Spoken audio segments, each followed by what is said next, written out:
a small village nestled between the mountains and the vast, silent plains of West Africa, there was a night so black, even the stars refused to shine.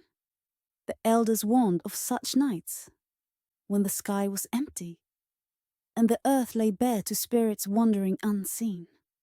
That night, Obina, a greedy young hunter, found himself returning late from the forest.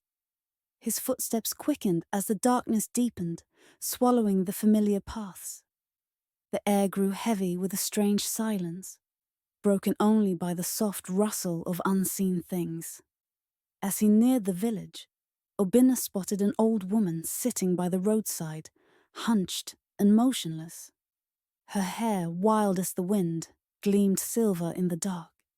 She turned her head slowly, and her eyes, black as the night, met his. "You walk too late, Obina," she croaked, her voice like dry leaves scraping the ground. "The forest doesn't forget those who take more than they need." Obina, puzzled and wary, knew he had hunted no more than the village needed. But before he could respond, the woman pointed a bony finger towards the forest, whispering, "You took something that was never yours." Fear crept into Obina's heart, but he forced a smile. "I hunt only for the village, grandmother. I mean no harm." The woman's lips twisted into a grin too wide, showing sharp, jagged teeth. "You've angered the night walker, the one who roams on moonless nights, collecting what's hers." Obina's blood ran cold at the mention of the night walker.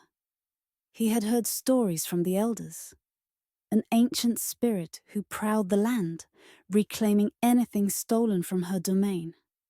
Those who crossed her path never returned.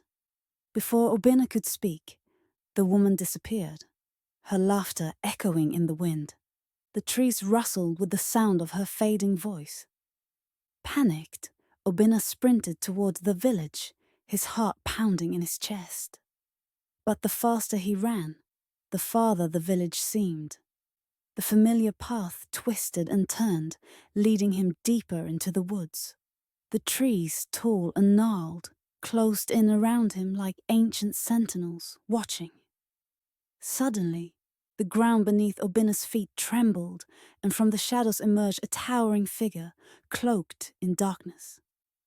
Her eyes glowed a sickly yellow, her body a swirling mass of roots, bones, and ash. The night walker had come. "You have stolen from my forest," she whispered, her voice like the wind howling through dead branches. "Now you will repay the debt." Obina, trembling, realized the truth. In his hunt, he had taken a small carving with a single blood drop, an old token left by a previous hunter as a tribute to the spirits.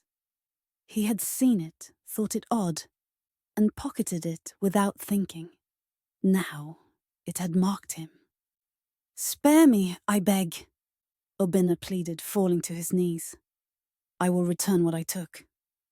The night walker leaned closer, her breath cold as death.